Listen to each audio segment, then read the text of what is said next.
ஆண்டவராகிய இயேசு கிறிஸ்துவின் இனிய நாமத்தில் உங்கள் யாவருக்கும் என்னுடைய அன்பின் நல் வாழ்த்துக்கள்.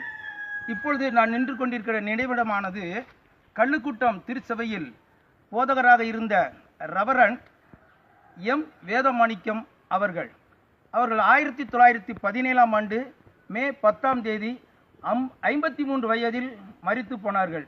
அவர்கள் எழுதிய பாடல் இன்றும் மிகவும் உலகத்தில் மிகவும் பிரசித்தி பெற்ற ஒரு பாடலாக இருக்கிறது.